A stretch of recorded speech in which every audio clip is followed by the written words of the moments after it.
1950년 9월 15일 인천의 미 해병대를 시작으로 상륙작전이 시작이 됐습니다.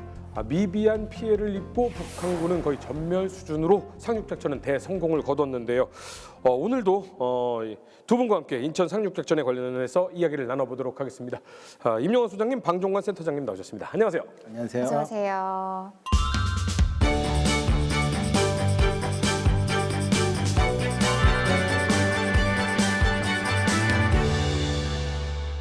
네, 지난 시간 이제 월미도를 점령하면서 교두보를 마련한 유엔 군인데요. 이제 본 부대가 올 차례입니다. 가장 결정적인 전투가 벌어진 곳 어디죠? 이게 상륙작전이 2단계라서 저녁 때 레드비치와 블루비치로 상륙을 합니다. 저녁까지 기다려야 되잖아요. 이 미군이 무서운 게 저녁 때까지 북한군 지원부대가 올 수 있잖아요. 인천시 들어오는 쪽에다가 계속 한포 때리고 하늘에서 내내 비행기가 떠 있습니다. 그렇게 해서 들어오는 걸 막고 그 긴 시간을 기다렸다가 저녁에 진입을 합니다. 그래서 레드비치가 5시 17시 33분에 이제 본격적인 상륙작전을 시작하는데 5해병연대가 월미도 북쪽에 상륙합니다. 여기가 레드비치인데 여기서 이제 약간의 전투가 있었고 거기 공동묘지 언덕이라고 그러고 양조장이 있었는데 거기서 좀 격렬한 전투가 벌어져요. 그런데 이게 원래 항구잖아요. 그래서 방파제가 이렇게 있었거든요. 그 방파제를 올라가야 되는데 방파제 뒤쪽에 이제 벙커나 참호를 만들어 놓고 쏘는 거죠. 야, 이거 짜증나는 거. 그러면 진짜 그 라인이 일자로 쫙 보이는데 머리가 탁 올라오면 보이잖아요. 그렇죠. 그럼 거기에 기관총을 갈기는 거죠. 네, 그런데 거길 또 그냥 못 올라가니까 사다리를 놓고 올라가야 됩니다. 이걸 받고 여기로 올라가라 그러면 누가 여기다 머리를 내밀으라는 거냐. 이거 죽음과 천국으로 가는 사다리냐 뭐 이렇게 지옥으로 가는 사다리. 하여간 그래가지고 뭐 이렇게 올라갔어요. 그래서 제압을 했는데 사실 상륙작전 치고 큰 희생이 난 건 아니지만 그래도 이제 월미도 전투 때와는 다르게 희생자가 좀 나요. 특히 그 공동묘지 고지로가 양조장 근처에서 제일 치열한 전투가 벌어져서 전사 8명, 부상 39명. 이날 하루 종일 전체 해병 피해는 전사 20명, 부상 170명. 근데 사실 전사가 많지 않은 건 이때 워낙 응급조치가 잘 돼 있어서. 인천 상륙작전 하면 또 떠오르는 사진, 유명한 사진이 하나 있잖아요. 네. 이 사다리를 놓고 올라가는 그 모습. 근데 이 주인공이 굉장히 특별한 사람이라면서요? 네, 이 사진은 사실 누가 찍었는지 정확하지 않고 해군 역사 기록소에서 찾은 사진인데요. 아까 말씀드렸던 이 방파제를 누가 올라가야 하겠습니까? 당연히 소대장이 먼저 올라가야죠. 이 사람은 이제 발도메르 로페즈 소위입니다. 당시엔 소위였어요. 딱 보면 용감하게 앞장서서 이렇게 올라가고 있죠. 근데 이분이 이제 아버지가 스페인 분이에요. 그래서 이민 2세입니다. 아버지 때 미국에 이민 와서 해병대 입대를 해서 당시 해병 1사단 5연대 1대대 3소대장이었습니다. 이날 레드비치 방파제 뒤에서 이제 먼저 돌격을 해서 참호하고 벙커를 소탕해야 되니까 또 앞장서서 벙커 하나를 소탕했습니다. 그리고 다음 벙커에 수류탄을 넣으려고 하는데 어디선가 기관총이 날라와서 어깨하고 가슴에 총알을 맞고 쓰러집니다. 근데 그때 이제 수류탄이라고 소리를, 왜냐하면 수류탄 안전핀을 뽑았기 때문에 수류탄을 떨어뜨리잖아요. 수류탄이라고 소리를 쳤는데 그게 들리겠냐고 지금 막 그렇죠. 그 전투 중에. 그래서 본인이 이제 수류탄을 집으려고 했는데 팔에 총알을 맞았으니까 팔이 안 움직이잖아요. 그런데 하여간 기를 쓰고 어떻게 몸을 굴려가지고 팔꿈치로 걸어서 자기 몸에 잡아당겼어요. 아우. 그래서 자기 몸으로 수류탄을 감싸고 전사했는데 분대원들은 한 명도 안 다쳤다고 해요. 그래서 이런 어떤 자기 희생, 그러니까 해병대 장교의 모습을 제대로 보여줬다 해서 의회 무공훈장을 받습니다.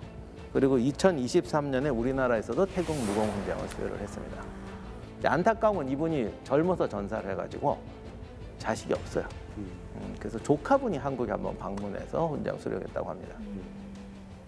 이런 영웅들이 있었기에 이런 작전이 성공을 했던 것이고 네. 대한민국이 자유국가로서의 힘을 찾은 것이죠. 예.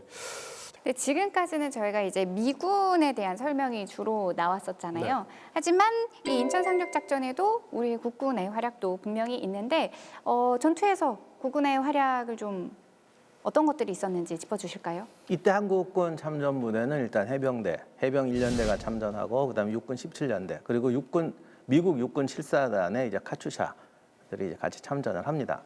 근데 일단 상륙 작전은 해병대가 하니까 해병대가 미국 단독 작전한 건 아니고 미국 해병대에 포함되어 있었어요. 그러니까 여기 에피소드가 하나 있는데 당시 해병대는 그냥 해병대였어요. 부대명이 없었다고 합니다. 그러니까 워낙 전쟁통에 급하게 만들고 하니까 그냥 해병대라고 그랬는데 미군들이 보고 부대가 이게 제대 명칭이 있어야 될 거 아니에요. 그래서 기왕이면 첫 번째라고 해서 1년대라고 미군들이 부르기 시작했다고 하더라고요. 그래서 해병 1년대가 됩니다. 그래서 이때 화기 훈련이라든가 그것도 충실하게 받아요. 미국 하사관들이 지원이 돼서 훈련을 받고 이날 미 해병 5연대 예비대로 있다가 오후에 레드비치에 상륙을 합니다. 근데 여기서 특기할 사항이 당시 우리나라 해군의 거의 창설자로 유명한 손원일 제독이 병사들하고 같이 상륙합니다. 물론 전투가 치열하진 않았지만 그래도 손원일 제독은 해군의 아버지죠, 해병의 아버지예요? 당시 해병은 해군 소속이었잖아요. 그뿐이 아니고 병사들하고 같이 수경했어요. 그래요? 해군 제독, 해군 총사령관이 해병대하고 같이 전투 지역에서 숙식을. 그러니까 이분이 이러니까 존경을 받는 거죠. 그렇게 하룻밤을 지내고 16일부터 미 해병은 양쪽에 상륙했잖아요. 그런데 빨리 퇴로를 감아야 되니까 양익으로 펼쳐지면서 퇴로를 막고 이제 김포 쪽, 부천 쪽으로 진격하는 거고 육군 7사단은 더 양쪽으로 가서 더 남쪽으로 가서 낙동강에서 오는 북한군을 차단하는 역할을 맡고 중앙 시가지를 한국군이 맡습니다. 시가지에 들어가서 뭐 이제 잔존병력 소탕하고 포로로 잡고 주민들 이제 위무하는 정책을 한국군이 시행을 합니다. 그러니까 작전이 되게 잘 짜여진 거죠. 네, 그 기록에 보면 이제 한국군 해병 1년대가 시가지 소탕 작전을 하니까 그 중에 이제 일부 북한군 이제 낙오병이라든가 뭐 숨어 있는 병사들이라 이런 걸 찾아내고 또 색출하고 제거하는 이런 소탕하는 이런 임무를 성공적으로 수행했다 이렇게 되어 있습니다. 그래서 하루 동안에 사살한 병력은 정확히 나오지 않고 포로만 181명을 잡았습니다. 근데 사실 이때까지만 해도 북한군에는 전차가 좀 많이 남아 있었잖아요. 어떻게 보면 북한군이 기갑부대를 인천에 투입을 했다면 좀 상황이 달라지지 않았을까 이런 생각도 좀 들거든요. 그래서 9월 17일이 되면은 북한군이 이제 보전 협동 부대를 보내기 시작합니다. 그러니까 9월 16일 저녁 상황을 말씀드리면요. 9월 16일 저녁이 되면은 실질적으로 해병 1사단은 다 상륙을 합니다. 거의. 이제 그래서 지금 어디냐면 지금 인천에서 지금 부평 쪽으로 가다 보면 원통이 고개라고 있습니다. 네. 원통이 고개라고 있는데요. 요게 딱 이제 해병대가 9월 16일 저녁 때 딱 도착한 겁니다.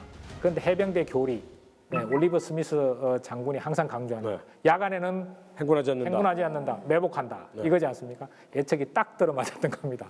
저녁에 딱 9월 16일 날 저녁에 매복을 했는데 정확하게 심야에 북한군이 트럭 한 대에다가 장교 1명, 트럭에 병사 5명을 싣고 덜덜덜덜 오고 있었던 거죠. 그래서 매복 딱 하고 있는 거 딱 잡고 보니까 얘네들 물어봤더니 유엔군의 상륙 현황이라든가 뭐 유엔군의 진출 현황에 다 전혀 몰라요. 네, 몰라고 있었던 겁니다. 그래서 야 조금 더 기다리면 큰 게 걸릴 수도 있겠다. 딱 대기했습니다.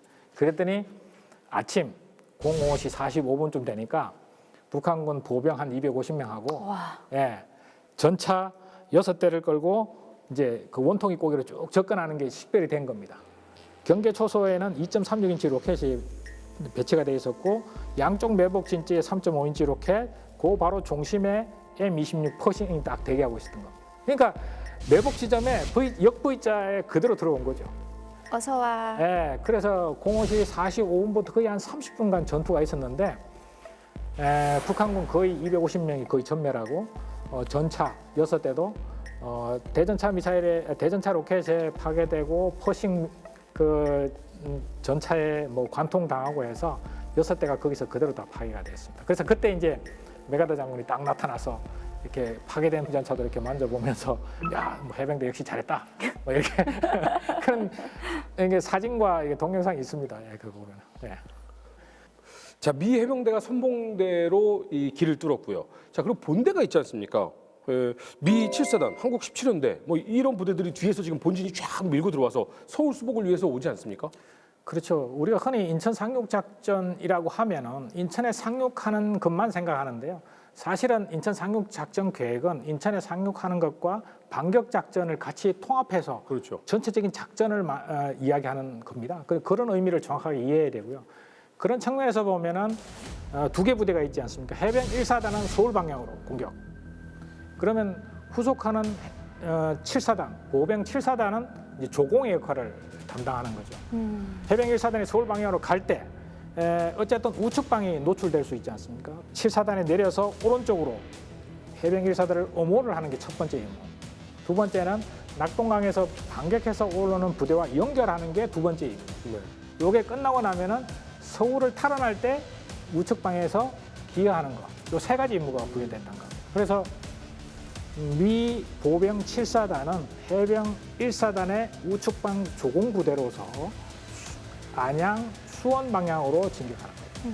그래서 밑에서 올라오는 반격작전 부대와 연결된 시점이 9월 26일이었습니다. 그러면 실질적으로는 이제 낙동강에서 올라온 부대가 딱 연결됐기 때문에 안에 포위망이 형성된 거죠. 그렇다고 뭐 손에 손잡고 포위망 구축했다고는 볼 수 없고 적어도 북한군이 이제 주요 장비라든가 이런 걸 가지고 후퇴하는 것은 차단이 된 상태고요. 여기에 한국군도 이제 포함이 돼 있었습니다. 이제 한국군 17연대가 미 7사단의 작전 통제를 배속 부대로서 작전 통제를 받았습니다. 그래서 한국군 17연대도 미 7사단과 같이 가다가 최종적으로는 이제 25일 날 반포에서 서빙고 방향으로 한강을 이제 다시 도하를 합니다. 서울을 탈환하기 위해서. 그래서 서빙고 방향으로 넘어가서 남산을 점령하고 이태원 방향으로 들어가서 시가전에 참여합니다. 그래서 해병대는 서쪽에서 들어오고 그렇습니다. 남동 쪽으로 해서 밑으로 들어가는군요. 그렇습니다. 그래서 한국군 17년대는 조금 더 우측으로 통해서 반포를 거쳐서 서빙고를 거쳐서 남산을 점령하고 삼각지로 들어가서 시가전에 참여하죠. 그래서 결국은 이제 9월 28일 날 서울을 탈환하게 됩니다. 6.25 전쟁에서 가장 극적인 승리라고 또 평가받는 인천 상륙 작전을 기념하기 위해서 사실 인천시에서도 다양한 행사를 이어가고 있다고 하는데요. 방 장군님 어떤 이야기들이 좀 있을까요? 올해가 인천 상륙 작전 74주년이지 않습니까? 그래서 지금 최근에 인천에서 큰 행사를 했습니다. 본 행사는 11일 날 뭐 장비 전시, 또 의장대 행사, 또 함정 공개 행사 이런 것들을 통해서 온 가족들이 참여하는 그런 모습이 정말 보기 좋았고요. 인천 상륙 작전을 기억하고 의미를 되새기는 인천시의 노력에 대해서 굉장히 공감하고 응원을 보낸 바가 있습니다. 네, 인천시에서는 인천 상륙 작전을 기억하고 그 의미를 계속해서 이어가는 노력을 하고 있는데요. 그 이야기 계속해서 한번 확인해 보도록 하겠습니다.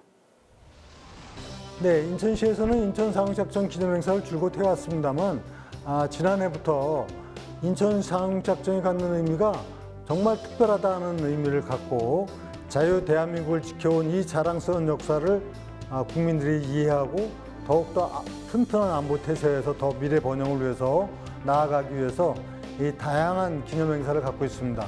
인천 상륙작전 기념 주간을 정하고 기념행사뿐만이 아니라 거리 행진, 그리고 인천 안보 평화 포럼을 열고 또 유엔과 함께하는 각종 행사 그리고 강연이나 공연이나 이런 다채로운 행사를 통해서 인천 상륙작전이 갖는 의미를 우리 시민들이 제대로 이해하고 우리 국가적 차원에서 이 부분을 재조명하도록 하는 사업을 전개하고 있습니다.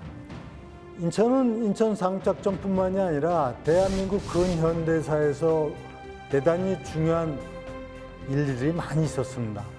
이 토대 위에서 인천은 지금 인구 300만이 넘고 또 경제적으로는 서울 다음에 제2의 경제도시가 되어서 이제 글로벌 도시로 가는 이런 목표를 갖고 진행하고 있습니다.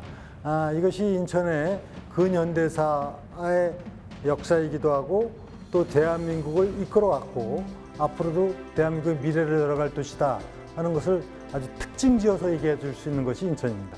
전쟁을 통해서 나라가 위기에 처했을 때 이를 극복하는 데 참여했던 참전용사만큼 정말 위대한 영웅이 어디 있겠습니까? 이분들의 희생과 헌신이 오늘의 자유 대한민국을 지켜왔고 오늘의 강한 대한민국을 만들 수 있었습니다. 이런 참전용사들께 정말 한없는 존경과 감사의 뜻을 전하고 우리 후손들이 이것을 잘 이어가도록 하는 노력을 해야 되겠다는 다짐을 합니다. 네, 이렇게 해서 지난 시간, 이번 시간 저희가 특별히 인천 상륙작전 기념관에 와서 인천 상륙작전에 대해서 이야기를 나눠봤는데요. 인천 상륙작전이 우리에게 주는 메시지와 교훈, 마지막으로 좀 짚어보도록 할까요? 이 세상에는 두 가지 스타일의 지도자가 있습니다. 해야 할 일을 생각하는 사람과 할 수 있는 일을 생각하는 사람이에요. 근데 지도자는 해야 할 일을 생각하고 그것을 가로막는 난관들을 극복하는 방법을 추구해야 됩니다. 그런 점에서 인천 상륙작전은 리더십이라든가 전략에서 굉장히 중요한 교훈을 주는 사건이라고 생각합니다. 개인이든 어떤 조직이든 국가든 살아가면서 또 조직을 운영함에 있어서 반드시 실패의 가능성이 있음에도 불구하고 해야 될 일이 있습니다. 네. 그것이 무모한 도전이 되느냐, 무모한 도박이 되느냐, 또는 의미 있는 도전이 되느냐 하는 것은 결국은 거기에 대한 치밀한 계획과 준비, 그것을 실행함에 있어서 의지 이런 것들이 그것이 도박이 될 수도 있고 의미 있는 도전이 될 수도 있는 것이거든요.